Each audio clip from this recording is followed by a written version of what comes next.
Digimed TV.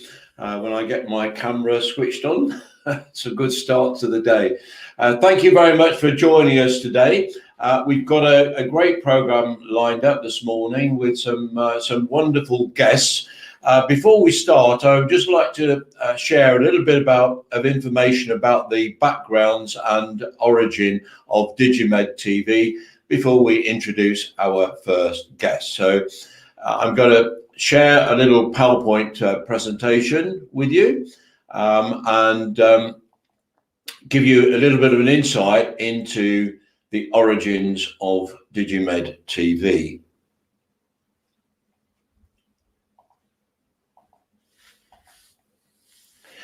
Well, the Digimed TV really started life with the International Society of Digital Medicine, who had their inaugural conference in 2015 in Nanjing in China.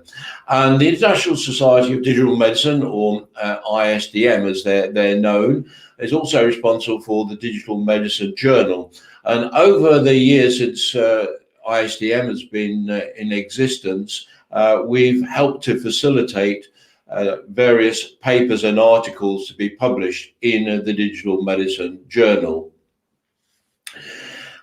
We live in a time really which is very difficult from coronavirus point of view, but before coronavirus became a problem, there were some underlying issues.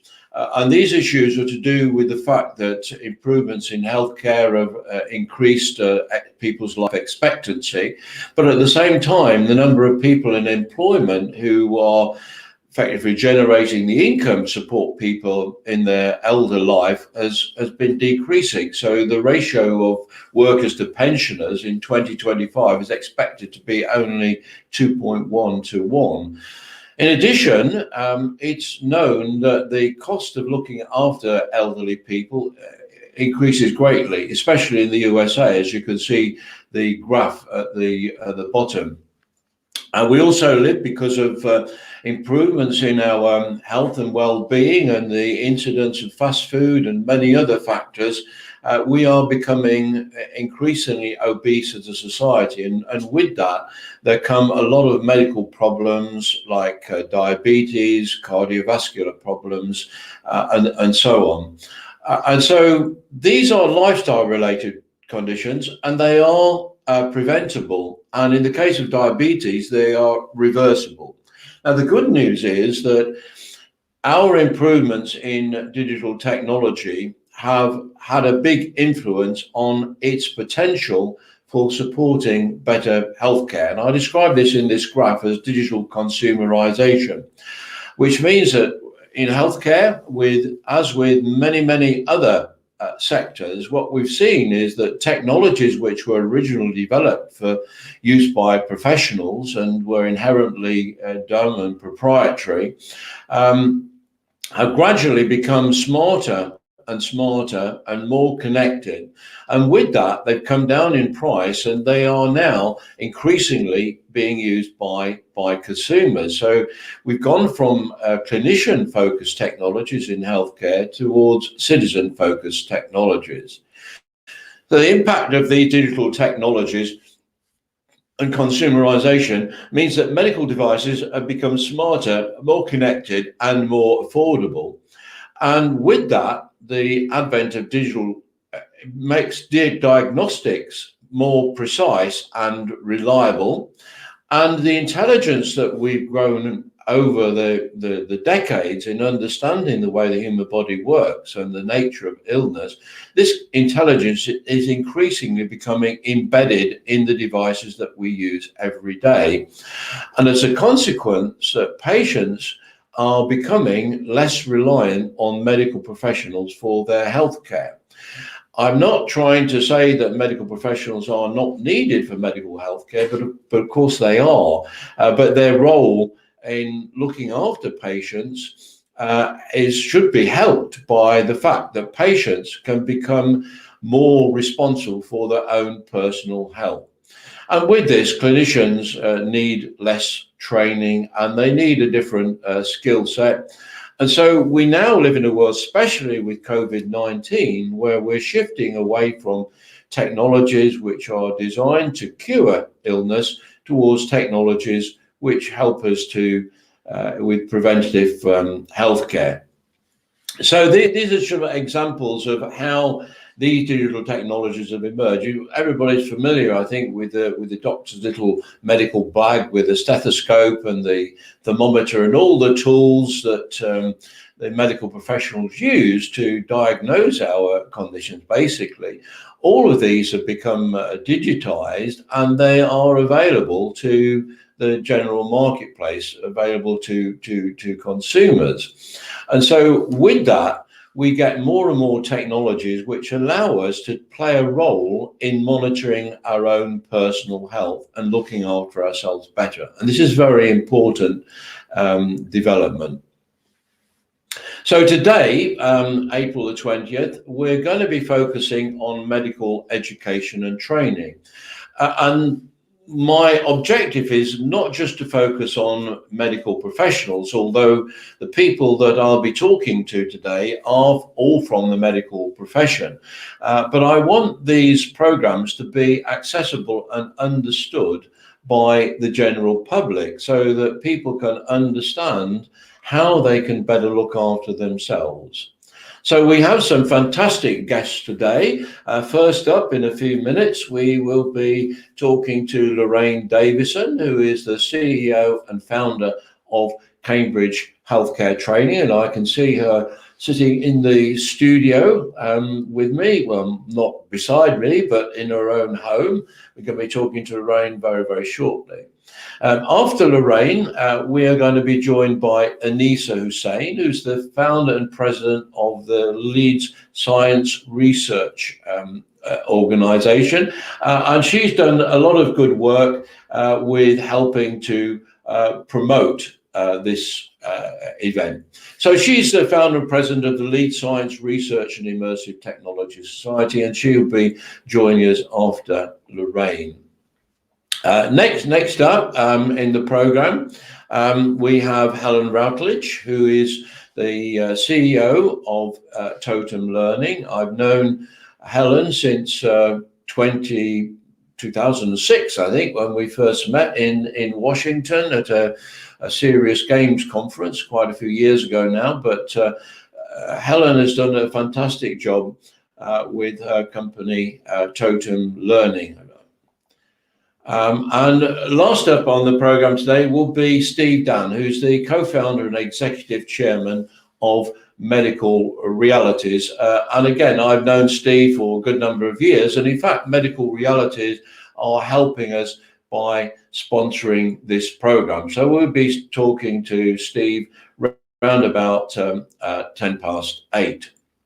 So I'm going to stop sharing my screen now, and I'm going to bring in Lorraine Davidson.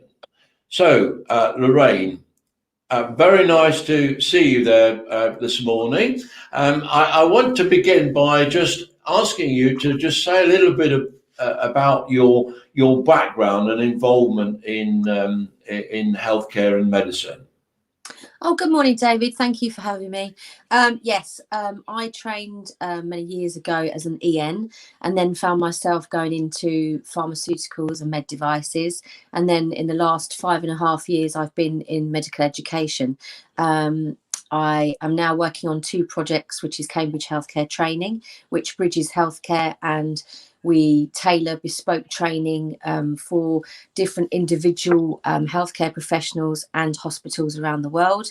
And we get them into a virtual classroom, and we educate them in medical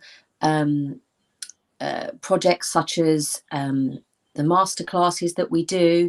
We also do a lot of tailored bespoke projects for different hospitals around the world.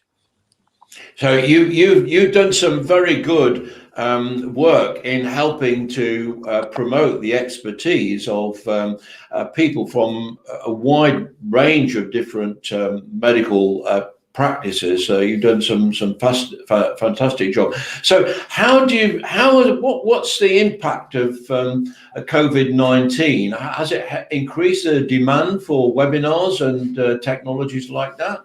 Well, I think myself, I've been working on such projects for the last 5.5 years. So, virtually for me, to bridge us to other countries such as China, for example, it was the way that we delivered our training and education. But since COVID, I think, some of the countries have definitely had a major impact. And I feel now that, every day now is a webinar, because we can't meet face to face. So, there is a need, and I would definitely say that COVID has had a major impact on the classes for sure.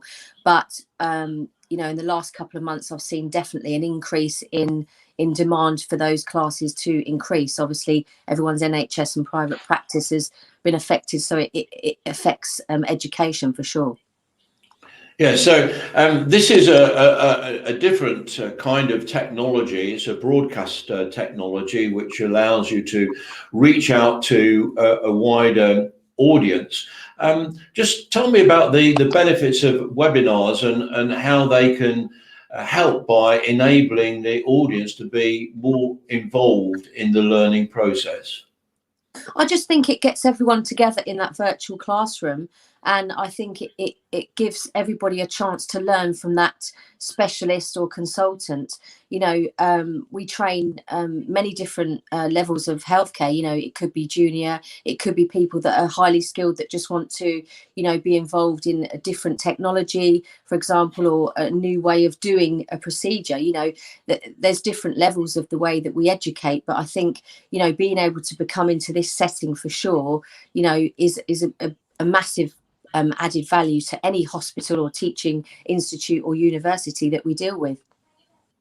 One of the other things that I've found from the webinars that we've done together and the masterclasses is that they are a good way of connecting people who've got common interests. They can share expertise, but they can also build relationships between medical practitioners. Have you found this yourself? Oh, absolutely. I think, being able to talk to people around the world, 24/7 really is absolutely phenomenal. But I think definitely, what happens is you engage with these relationships, and I think other things come out of that, like research, for example, bridging research opportunities, international patients, the list is endless, really. Yes, it's fantastic the way that technology can build these bridges between different countries and share expertise. You are also your background is as a practicing nurse, and I understand you've been trained up to do vaccinations. So how's that vaccination program going in the UK? Yep, I'm doing my part. So I've been doing the vaccine for the last couple of months just to help out. It's been absolutely huge. I mean, I'm based in Cambridgeshire, and some days we're seeing 500 people walk through the door. So it's been a huge project, but I think we're nearly getting to the end of the tunnel as such with COVID, and hopefully with this vaccine program in place, our lives can return to a little bit more reality. Yes, I think we'll all drink to that. I've got my bottle of water to drink to that. Yes, it seems to have made a big difference. So, what about daily life? Because we were watched by people from all around the world. We've recently gone into the next stage of removing some of the lockdown restrictions. Have you noticed life in your area starting to get back to normal? Yeah, I think it's nice, when you go out for a walk, you see people, sort of sitting outside places, and, it seems to be a little bit more busier, and, there's more traffic on the roads, so things sort of are coming back together, I think. And I think, maybe by the summer we'll have a better idea of where we're going to be. And you, well, I'm not sure whether you're still doing it, but I know that you are doing morning walks and a bit of exercise and a bit of cardio. Are you still doing that? I still do my 10K every day. It's not at set times, I must add, because I'm really busy with my projects at the moment. So I do it. Sometimes it's early, sometimes it's late, sometimes I squeeze it in at lunchtime. But yes, definitely, I think going out every day to do that. I think being out in nature, I think it definitely breaks up your day and it gives you a little bit of headspace, and it's good for the soul and mind, right? Oh, absolutely. Yes, this is what I found that I solve all the world's problems in that walk that I do every morning through the countryside. It definitely helps not just with the physical health, but also I think with your mindset and your attitude. Do you use any of these fitness technologies like Fitbit? Like I've got I at do. all? I do. Oh, you do? Okay. You got me into this, David. Oh, so I'm to blame for that, am I? So You are. have you got? Is it a Fitbit you've got, or is it another Yes, device? Fitbit. Yes. Oh, it is a Fitbit. Yes. Oh, okay then. And do you use it to monitor how much you eat as well? I do. I do quite a bit on it actually. I seem to do everything on this Fitbit. So it measures obviously my kilometers, my calories, my heart rate. I think it's absolutely wonderful. I mean, now I wouldn't be without it, and I actually have got so many watches, but I refuse to put on my glam watches. I stick to my Fitbit. Good. Well, I'm glad to hear it. I've actually got some little video clips lined up with a bit of information and guidance on the benefits of these. So, if you'll allow me, I will now share that screen and give people an idea of what I do in the morning and how I managed to lose my weight. And there were some very unflattering pictures of me in the process. So thank you very much for joining me this morning. Oh, you're welcome, Lorraine. David. It's always a pleasure to talk to you. Thank you. Thank you. Been involved in the use of digital technologies for personal health management for over 7 years now. I started because I became aware of people telling me that I was fat, they were worried about me, and although I'd never had any really serious health problems in my life, I was very conscious that I needed to do something about it. And then I discovered through a friend of mine, having a DNA analysis, that I was twice as likely as the general population to get diabetes too. And so I set about trying to understand how I could use technology for my own personal health management. And it began by purchasing a dual bone up device with its own mobile application, and that monitored my physical activity, my steps, my sleep, and it also helped me to record what I was eating. And it was this combination of information with a mobile application that saw significant improvements in my overall health and my appearance. Today I'm still on that journey. Today my device is a Fitbit, and I use that application to monitor exactly the same things that I did 7 years ago. One of the best ways of keeping healthy is walking, and every day I start off by walking around about 8,000 steps to start the day through the countryside. So I'm just going to share some of the countryside views that I enjoy when I go for my morning walk. So when I start off, I look at my Fitbit and I start to activate exercise and walk. So I set my walk going and then I'm on my way. I'm just giving you an idea of the kind of countryside that I walk through every morning.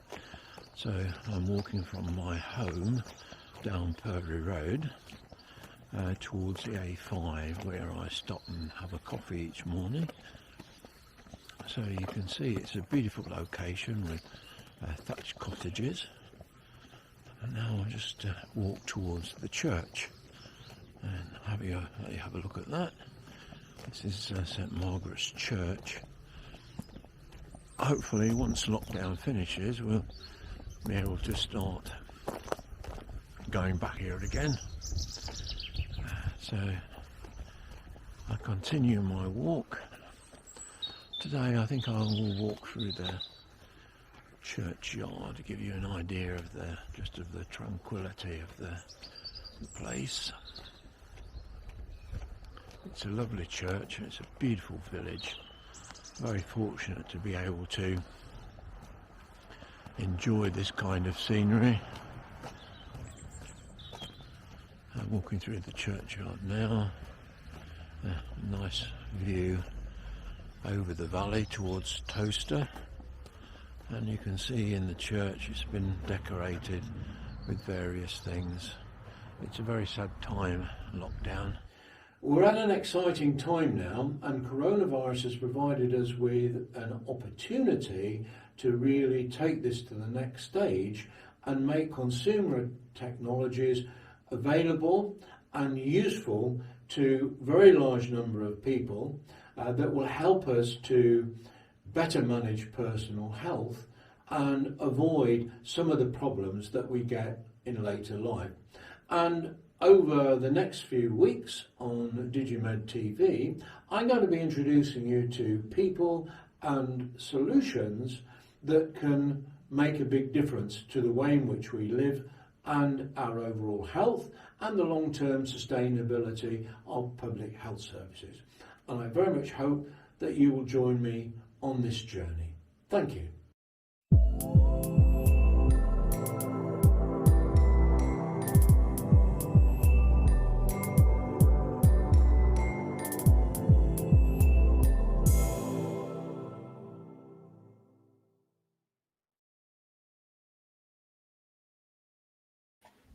Well, thank you very much to Lorraine. We just have a problem with our next guest, Anissa. I'm going to send her a link on LinkedIn Messenger and hope that she will be able to join us. So I'm sending the link now, and hopefully she will be able to join us in a little while. I will just say a few things about the Leeds Medical Research organisation that she has set up. She's done a fantastic job in organising a number of events that have brought in guests and experts from around the world, including one of our next guests, Steve Dunn from Medical Realities. He's spoken at these Leeds events, and he will be joining us later in the programme. We do to be joined by Helen Rowell of Totem Learning at 8 o'clock. But as I mentioned in the beginning, we are fortunate to be sponsored for this event by Medical Realities. So I'll just give you a bit of a taster of what Medical Realities are going to be talking about in this programme later on.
So that is Medical Realities. Steve Dunn will be joining us very shortly, and we're very grateful for their support. I've been joined in the studio now by Helen Routledge, as I mentioned. She's our next guest on this program. So I'm going to bring her into the stream now and say hello, Helen. Morning, David. How are you? I'm very well. You're looking very well groomed and smart this morning. A little bit. Thank you. A little bit smarter than I am. Yeah. So we as I mentioned earlier on when I was introducing my guest for today's program, I think we've known each other from, I think it was 2006. I think we met in Washington for a Serious Games conference. And that was in the days of Pixel Learning, wasn't it? Yeah, I seem to remember. Or was it before Pixel? Before Pixel Learning, yes. TPLD, back in the day. One of the first UK companies to do this, yeah. Well, that's right. Yeah, so you've been involved in the use of games technology for a wide range of different activities over the years. Just so tell me a little bit about that journey, how you got involved in Serious Games, and what's happened to you over those 15 years that we've known each other. Yeah, absolutely. So, yeah, I've been in the world of serious games for nearly 20 years now. I'm a psychologist by background, so I'm a gamer myself. I've always played games growing up, and I started to learn about psychology and how the mind works, how memory works, attention, motivation, all those things. And the more I learned about that, and coupled with my love of games, I could just see the connection between the two topics. And for anyone who plays games, you'll know that you remember this world, you create connections to these characters, and it stays with you. And so it's a great opportunity for learning and development, or for changing behavior, raising awareness. So yeah, it's been a very interesting 20 years. Been all over the world, worked with some amazing companies across so many different industries. But I think at the core of it, the core is always people. We're always looking to help people in one way or another. And we all have the same challenges around how do we engage, how do we raise awareness and change behavior. I think in the early days, and I'm going back, stretching my memory a little while, but certainly it's my perception that one of the first uses or first ways in which the term Serious Games came was from a project called America's Army, which was used to recruit people into the American Army through the use of games technology by kind of simulating the military combat area. And then in my early days at the Serious Games Institute, with people like Blitz Games and True Sim, and they were beginning to use technology for training of people like paramedics in those days. And it seemed to me that the military and the medical application were amongst the earliest users of serious games. Is that your experience? It is, yes, absolutely. And I think the earliest game I've ever come across, digital game for training, was something called the cathode ray tube amusement device, which was designed to teach people how to use the new technology of radar. So that's, again, military, but going way back to the 40s. And certainly America's Army were the first to really champion the use of gaming as a way to drill down into what kind of person you really are, and can we then put you in a situation and assess what's going to happen. So I think that's a great kind of case study and test bed, and they still use gaming today as part of their recruitment process. And then of course with in health, I think the advances in things like visualization, what we can do with augmenting reality, has been just phenomenally exciting and groundbreaking in health and medicine. Yeah, I think you've touched on something very important there, and that is the way in which technologies can enable new applications. So when you look at the graphics and the visualization of some of those early games, they left a lot to be desired. But I remember in those days people talking about the dangers of having visualization as being too realistic. I think was it called the Uncanny Valley or something like that? Yeah, with characters. Yeah, has that been a factor in the work that you've done? I think we have to be very careful with elements like avatars. That's where we found the effect most important. I certainly think if you're training for health reasons, so for example, if you're training to be a surgeon, you need something that's realistic. Yes, of But course. sometimes, but sometimes when it comes to characters, it helps that they're not hyper realistic. Hmm. Because you start to feel a little bit uncomfortable if it feels a little bit too real. And of course, it's really difficult to create a hyper-realistic avatar. So it always helps to exaggerate one feature or the other to make them a little bit more relatable. So that's why you often see fancy hair or bigger eyes or very, very defined expressions. Yes, yes. Well, you mentioned your background in psychology. I know there are increasing number of applications where things like artificial intelligence and chatbots, where people who have mental health problems are being treated via chatbots and avatars. What's your view on that?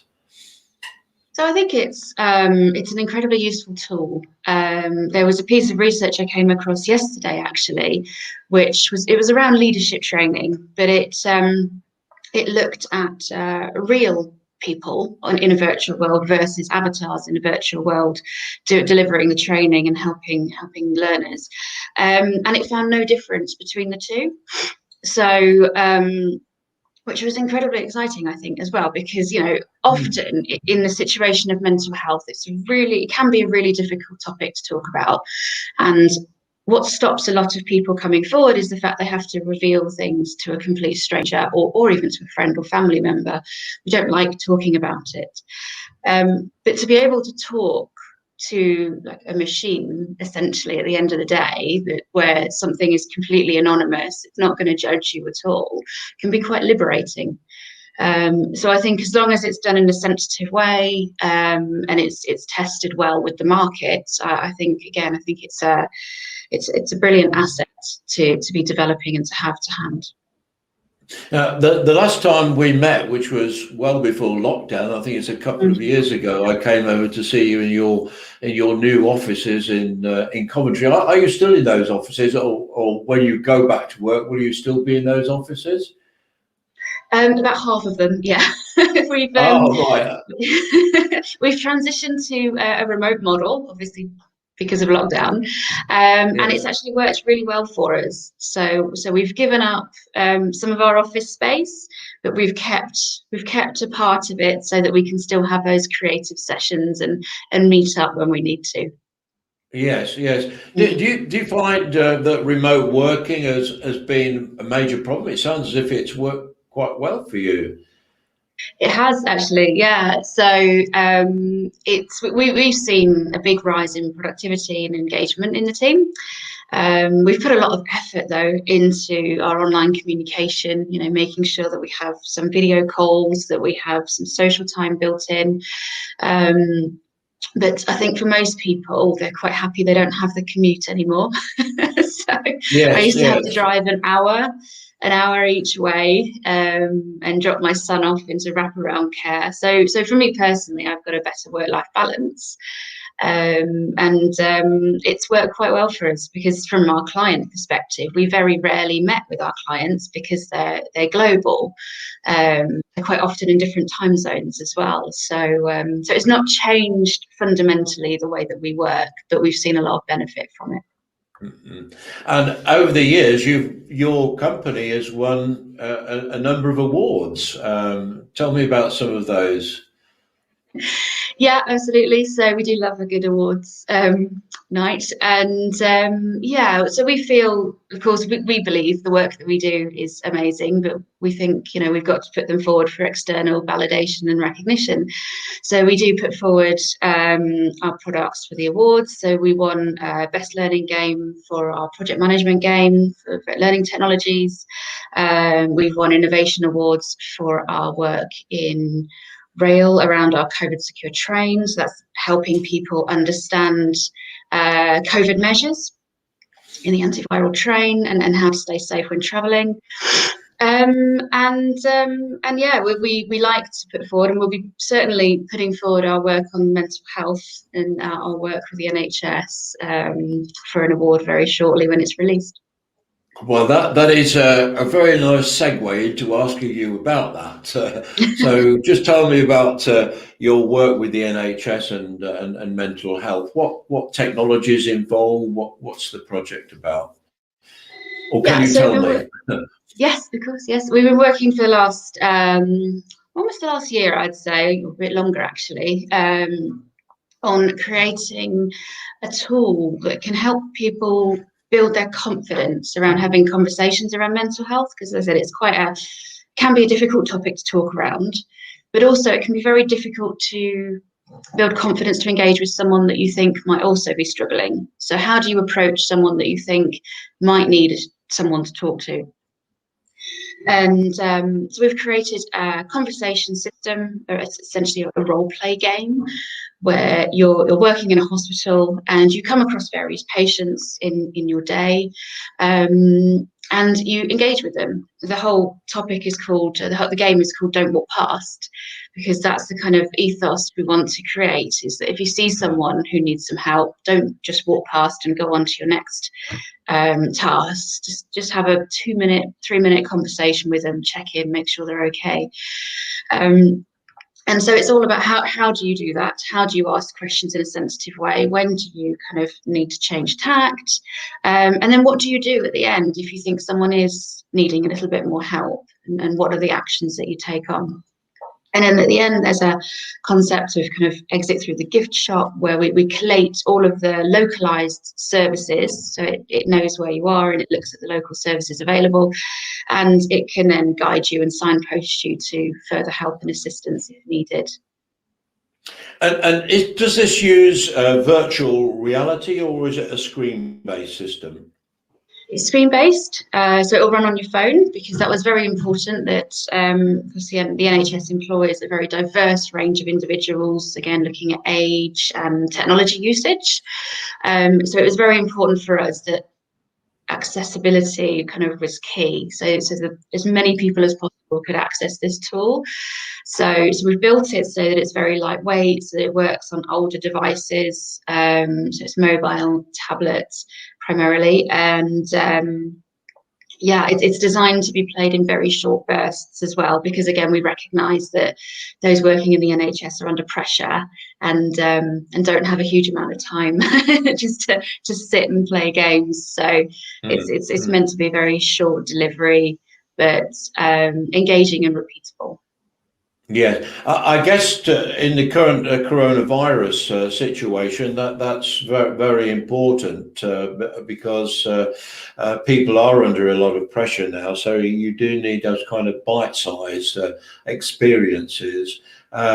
So just reflect on the problems in the NHS at the moment with the pressures that they face. And it seems to me, and it's also been featured on a lot of news programs, that mental health is likely to be a big problem coming out of coronavirus. Absolutely, yes, and we're seeing that now, and it's not just in the NHS. I think, you know, all of us have mental health. We all need to be aware of that, and we all need to talk about it. And certainly, the work that we're doing, we've seen so much pressure placed on the group that we're working with, and you know, if we can help in any way, that's our core objective. So let's have more conversations around it. Let's demystify it. Let's kind of take away the shame of saying I've got a problem, and then we can all help. And if we can get to it earlier, then we know that the treatment is shorter, and it costs less in terms of therapy and tablets and things like that later down the line. So that's the whole objective. It's let's catch it earlier, let's open it up for dialogue, and raise awareness around it. Yeah, I think it's something that's been mentioned on a previous broadcast, is that in America, certainly, things like opioids and drugs that are taken for depression result in addiction and a whole load of problems that maybe are worse than the mental health problem in the beginning. So if you can treat people without the use of drugs, it's going to be a lot better.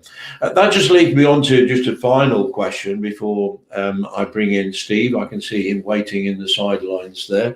And that is about CE marked. How important do you think that is? I know in the UK I deals with Orca, who validate these things. So will your solution go for a CE mark or some kind of validation so that it can be prescribed? Well, it's not actually a medical device, so it doesn't diagnose anyone. It's kind of it's more of a support tool. However, the validation is really important because we want to know that it does help. So yes, absolutely. So we'll be working with the team at the AHSN that we're working with, and looking at how we validate Don't Walk Past with the cohort we're looking at, and then beyond as well. So yeah, validation is very, very important to what we do. So are you involved in any virtual reality, augmented reality projects within the health sector at the moment? Is there anything you're looking at with that? Not within health, no. We're more focused on apps in health at the moment. So, for example, we've got an app that helps people collate their personal data for when they talk to a GP, because we know that GP appointments are quite difficult to get face to face now. And then we're also working on an app that passes the ownership of your learning and training within the NHS and gives it back to the individual rather than having it centrally stored, so that when you go to your next rotation or next job, you can take all of that evidence and learning with you. But we would love to do some virtual reality and augmented reality within healthcare. We're doing a lot of it in rail and engineering and a lot of other sectors, but no, I think it's got a huge potential. Okay, well, I think that's probably an appropriate time to add Steve Dunn to the stream and welcome him. Steve, virtual reality is his bag, for want of a better word. Medical realities. I'm sure you probably come across Steve from time to time on your travels. You know, there's a lot of connections that we make at various exhibitions and events. So I just want to say thank you for joining me this morning. You're welcome to stay on. So if there's time at the end and we can have a little bit of a joint chat, you'd be more than welcome to join us for that. So for the time being, I'll say thank you for now, and I will bring in Steve. Good morning, hi, Steve. How are you? Yes, good morning. You look very professional there with your studio microphone in front of you. You make me feel a little bit inadequate. I seem to be accumulating a lot of professional video gear these days to communicate with people. Yeah, but you did have a bit of a background in TV as well, so perhaps you just share with us a little bit about your experience with TV. Yeah, certainly. Well, when I started off, I used to be a film editor back in the day, and then I got really interested in the technology behind film and television and broadcasting, and I started up a big virtual VR facility where that was when it was called videotape rather than anything else, and then I started my own company looking at new technologies, and that's what led me into augmented reality and virtual reality.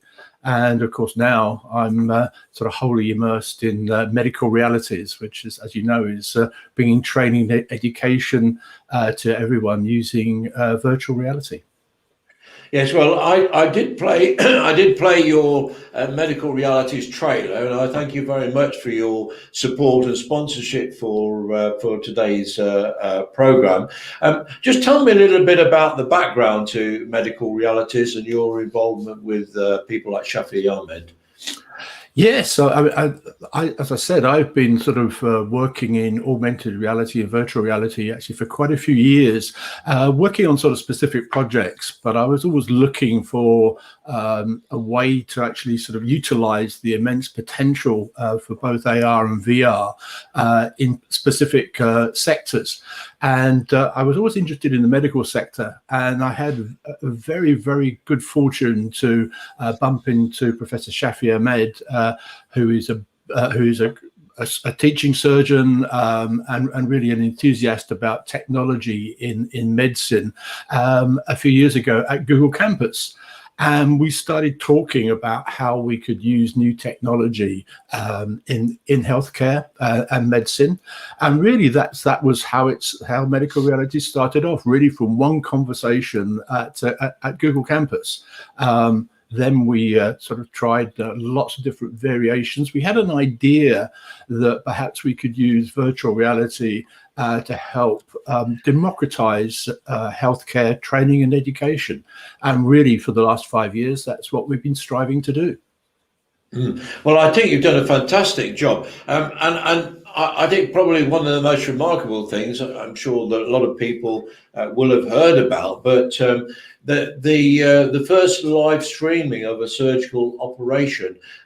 How many people actually got to see that live broadcast? Yes, it was absolutely quite amazing.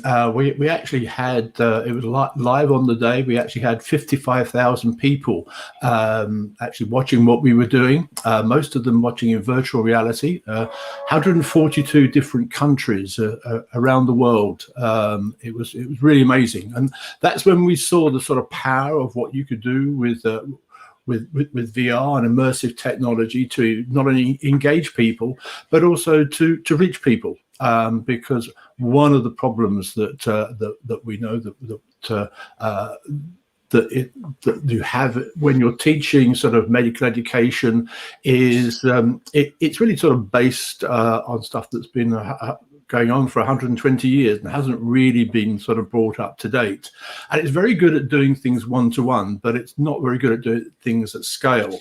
And of course, when we actually did the first live 360-degree streaming of an operation with Shafi, and got so many people not only interested but actually sort of streaming in from around the globe, and with the help of Bart's Trust, we were able to sort of set up and have lots of conversations with people in universities and medical schools around the world, and we sent out sort of then Google headsets so people could see it, what we were doing in VR, whether that was in Bangladesh or San Francisco or Tokyo. And you use the Google glasses, not the Google glasses, the Google VR cardboard, Yeah. Google Cardboard, was it? Yeah, so that made it, I guess, more affordable for those experiences. Yes, absolutely, and we actually sort of ran a bit of a competition as well to actually so people could write in, and we had a certain amount of Google Cardboard headsets that we could give away and send to them. Again, with the help of Bart's Trust, who were fantastic in helping us promote this. It was absolutely amazing. But of course it was, and really we were sort of pushing the envelope there, both in terms of what could be done in 360 and also what could be done with the sort of headsets and things like that. That was just 5 years ago now, and the things have advanced fantastically well. I mean, it's a sort of it'd be a lot easier to do now than it was then. I have to say, it gave us a few sleepless nights before we actually pulled it off, but we managed to do it. Yeah, I'm very familiar with that. I remember I did my, and this is not 360, but I did my first global webcast in 2000. And I was using technology that had been used by the American military for their, so it was virtual classroom technology, but it did use video streaming. And so I had this launch event back in 2000 with the support of the company, and they said they dedicated to a transatlantic link to give me the bandwidth to be able to do it. But out of the 300 people who joined me in those days, I think there's only about 10 people who actually saw any video because the technology simply wasn't up to it. So, but you know, every cloud has a silver lining, and I guess that was a fantastic learning experience for you. Oh, absolutely. As I said before, my sort of background is in film and television, and I was involved in a lot of news broadcasts using early satellite television, broadcasting the news back to America from the UK, and that's when we didn't even have stationary satellites, and so therefore you only had a short window of time when the satellite was above the horizon, and yes, that was pressure, David, to actually make sure that you actually sort of got everything ready, but also technically everything went well. But I have to say that sort of it showed you how far things have come in the last 30 or 40 years, both in those terms, when, you know, so we can reach out. As I was saying, now it's a lot easier to do. At the time when we were working on the original live streaming, we were getting worried about the actual sort of how much sort of bandwidth we had in the structure, and we started to get a whole load of hits out of China, and we were literally wondering if our servers were actually going to be up to having any more people viewing.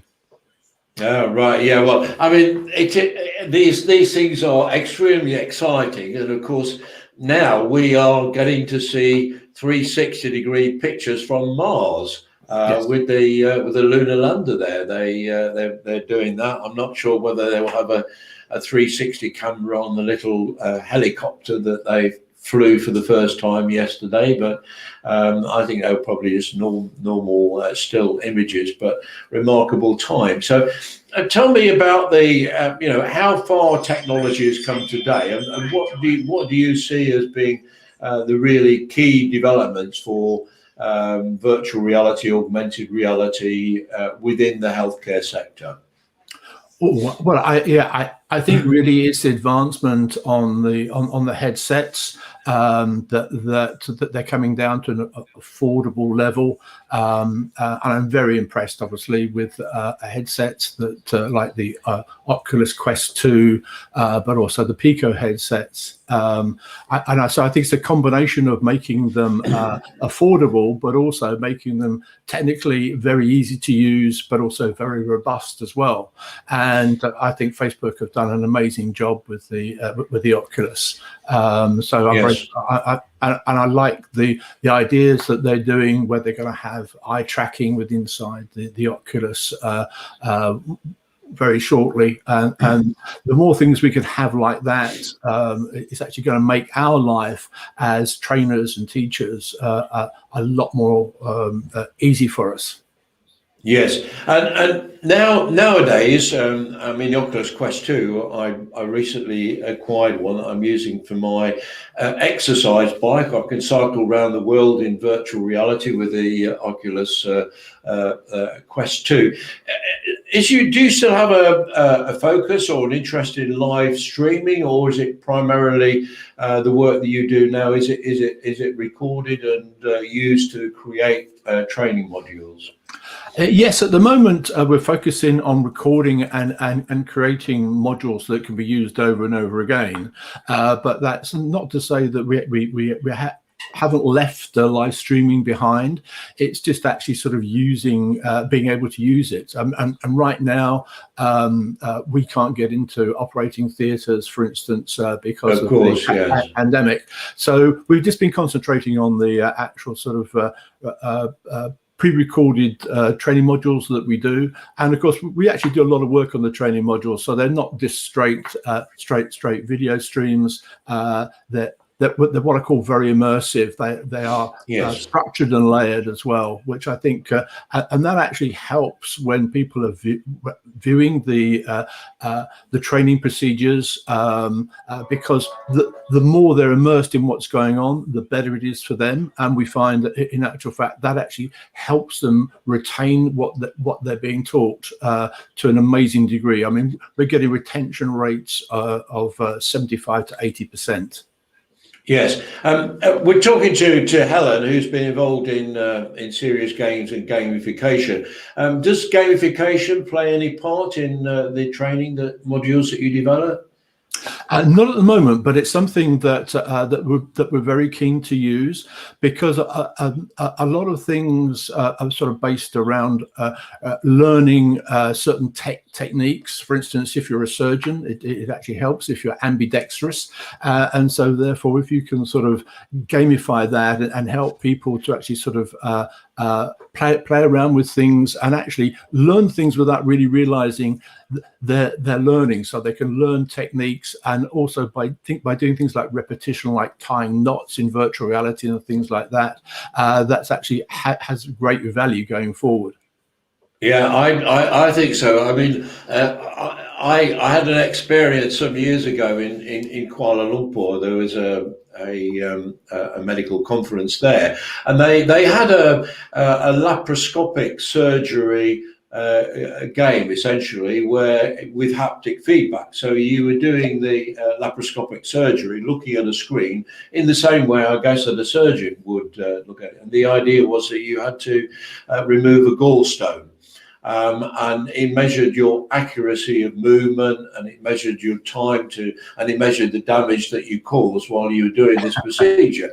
And I have to say that my partner, who had a go at this device, who is technologically, she's a Luddite. I would describe her as a Luddite.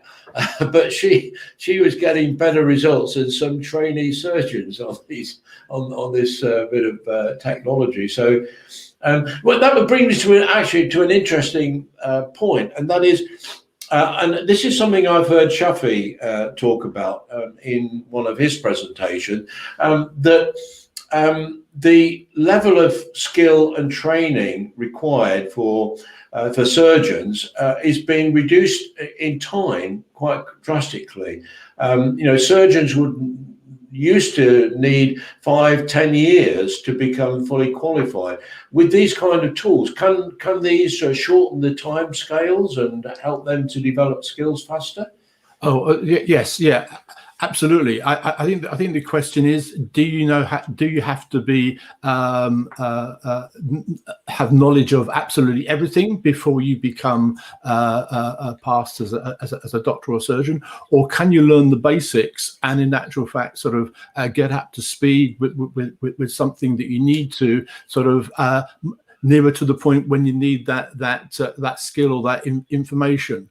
For instance, with COVID, because of the lack of sort of staff that were available to treat people, they got retired healthcare professionals back into the fray, and also promoted fifth-year medical students. And they actually had to be brought up to speed with some very specific things to help cope with COVID, and that was issues obviously about breathing and the use of ventilators and things like that. And that's something you could very quickly and easily teach using immersive technology and virtual reality.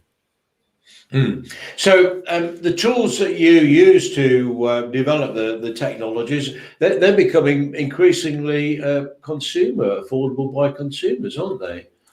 Yes, absolutely. And I mean, I think the two main things that we use, and this shows the sort of how close what we do is to gaming, because really, and to go back to one of our other points before, with gaming, actually you're learning how to do things without even realizing that you're learning how to do things. And I'm talking about Unity and Unreal Engine, and they're really core to what we do with virtual reality. And both those companies are actually making it a lot easier for people to understand how they work, but also offering free courses to people to actually get them into the use of using either Unity or Unreal Engine in the creation of immersive products. Yeah, so we're seeing a lot more people with the tools to be able to bring new products and services to market that use these fantastic technologies. But Steve, I'm really grateful for you joining me this morning. It's always a pleasure to talk to you. I'm sure we will be speaking again outside and inside these future broadcasts. So it's come to the witching hour.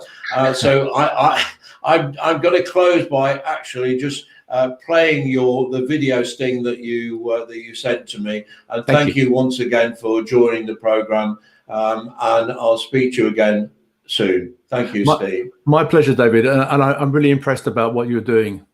Thank you so much. Thank you. Thank you. That's very flattering. Thank you.